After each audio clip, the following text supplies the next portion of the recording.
तो दोस्तों आज की कहानी बहुत ही ज़बरदस्त और रोमांटिक होने वाली है, तो पूरा देखते रहें। तो कहानी की शुरुआत होती है, हमें एनी नाम की एक वकील को दिखाया जाता है और हम एनी के पति का नाम पीटर जान पाते हैं और इसके साथ साथ इन दोनों की दो बेटियां भी होती हैं। असल में हम जान पाते हैं कि एनी पीटर की सेकंड वाइफ होती है, क्योंकि पहली वाइफ को पीटर बेचकर खा गया था। और हम जान पाते हैं कि पीटर की पहली बीवी का नाम रेबिका थी। इसके अलावा पीटर और रेबिका का एक बेटा भी था जिसका नाम गुस्ताव था। जान पाते हैं हम देखते हैं कि एक बार पीटर अपने बड़े बेटे गुस्ताव को अपने घर पर रहने के लिए बुलाता है। तब उसके घर पर एनी की दो बेटियां उसका वेलकम करती हैं, क्योंकि वो उसकी पहली वाइफ का बेटा होता है और वो इनके साथ नहीं रहता था। पीटर अपने बेटे को बुलाने के बाद उसका बेटा जब उसके पास आता है तो इस बात को देखकर वो काफी ज्यादा खुश था। यहाँ पर गुस्ताख अपने फादर और अपनी स्टेप मॉम को लेकर काफी ज्यादा खुश नहीं था, बल्कि वो दुखी था, क्योंकि उसे लगता था कि उसके पिता ने इस औरत की वजह से उसकी माँ को छोड़ दिया था। अगली सुबह हम देखते हैं कि एनी अपनी बहन से मिलने जाती है, जिसके बाद वो उससे मिलकर फिर से अपने घर आ रही होती है। घर आते टाइम रास्ते में इसे पड़ा हुआ एक छल्ला मिलता है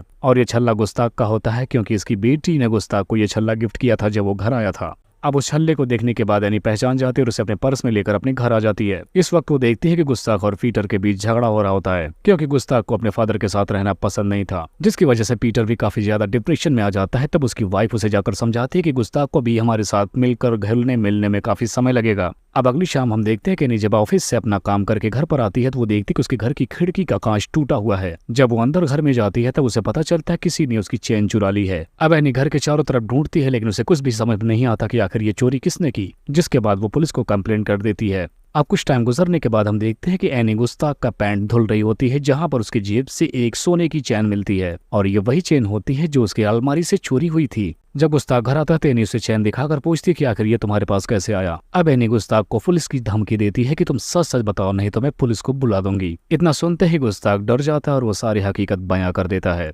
लेकिन अब गुस्ताख के पास बचने का कोई रास्ता नहीं था, जिसके बाद एनी उसे एक ऑप्शन देती है। वो कहती है कि अगर तुम हमारे साथ घुल मिलकर अच्छे से रहोगे तो मैं ये बात किसी को नहीं बताऊंगी। जिसके बाद गुस्ताख भी इस बात के लिए मान जाता है और वो धीरे धीरे इन सबके साथ अच्छे से पेश आने लगता है और रहने लगता है। अब थोड़े ही दिन गुजरे थे कि गुस्ताख कुछ ज्यादा ही घुल मिल गया और वो अपनी सेटिंग को अपने घर में लेकर अपने मॉम को दिखाता है। जिसके बाद वो अपनी सेटिंग को अपने साथ लेकर अपने कमरे में चला जाता है, लेकिन गुस्ताख के बजाने की आवाज एनी को डिस्टर्ब कर रही होती है। अगली सुबह हम देखते हैं कि एनी गुस्ताख और अपनी बेटियों को लेकर एक नदी के किनारे स्विमिंग के लिए जाती है, क्योंकि गुस्ताख सारी फैमिली वालों से काफी क्लोज हो गया था। और घर आने के बाद इसी रात एनी और गुस्ताख के बीच बहुत सारी बातें होती हैं और एनी बात बात में गुस्ताख से बोलती है कि तुम्हारा ये टैटू मुझे बहुत पसंद है, क्योंकि ठीक वैसा ही टैटू एनी के भी हाथ पे बना था। अब अगले दिन हम देखते हैं कि पीटर अपने घर पर एक छोटी सी पार्टी रखता है, जहां पर बहुत सारे लोग आते हैं। जिसके बाद वो अपने लोगों के साथ बिजी हो जाता है, जिसकी वजह से एनी पार्टी में बोर होने लगती है, जिसकी वजह से एनी एक कोपचे में जाकर कहीं बैठ जाती है और इसी मौके का फायदा उठाकर गुस्ताख भी वहां पर आकर उसे बहलाने लगता है। जिसके बाद वो उसे क्लब में लेकर जाता है और यहाँ पर एनी नशे में आकर बात बात में ही गुस्ताख को किस कर लेती है, जिस पर गुस्ताख कोई रिस्पॉन्स ना देकर वहां से चला जाता है। अब काफी टाइम गुजर जाता है, लेकिन एनी के ख्याल में बस वही चल रहा होता है कि उसने आखिर उसे कैसे किस कर दिया। अब एनी की खुजली बढ़ती जा रही थी और वो बर्दाश्त न करने की वजह से एक रात गुस्ताख के कमरे में घुस जाती है और फिर उसके साथ पलंग तोड़ रोमांस करती है। गुस्ताख भी एनी की ढोल खूब अच्छे तरीके से बजाता है। अब धीरे धीरे एनी और गुस्ताख को ये काम करने की लत लगती जा रही थी। अब इधर पीटर को क्या पता था कि अंदर ही अंदर क्या चल रहा था, लेकिन वो ये बात सोचकर काफी खुश था कि मेरी फैमिली एक दूसरे से मिलजुल गई है।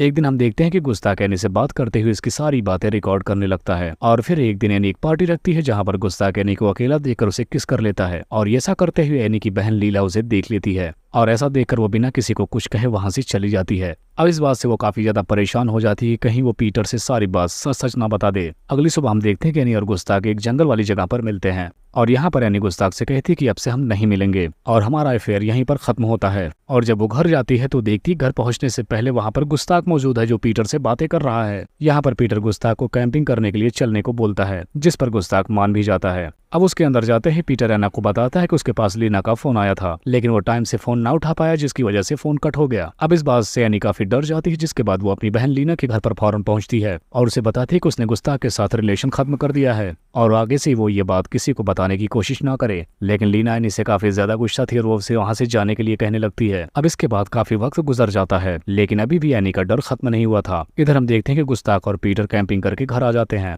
और पीटर घर में आने के बाद एनी को बुलाता है और बोलता है कि मुझे तुम्हारे और गुस्ताख के अफेयर के बारे में सब कुछ पता चल गया है और इस बारे में उसे लीना नहीं बल्कि खुद गुस्ताख ने ही बताया है। जिस पर एनी बोलती है कि नहीं, ऐसा सच नहीं है, गुस्ताख झूठ बोल रहा है ताकि हम दोनों का डिवोर्स हो जाए। और वो फिर अपनी मॉम रूबिका को यहाँ पर लेकर आ जाए। लेकिन पीटर एनी की बातें ना मानता है, जिसकी वजह से एनी को काफी गुस्सा आ जाता है। जिसके बाद वो पीटर को अपने घर से निकल जाने की धमकी देती है और उसे ये भी बताती है कि उस दिन की चोरी गुस्ताख ने ही की थी। और यहाँ पर एनी कैसे भी करके पीटर को कन्विंस करके उसे अपने साथ में ले लेती है। अब अगली सुबह हम देखते हैं कि पीटर एनी और गुस्ताख एक दूसरे के सामने बैठाकर सवाल जवाब करता है।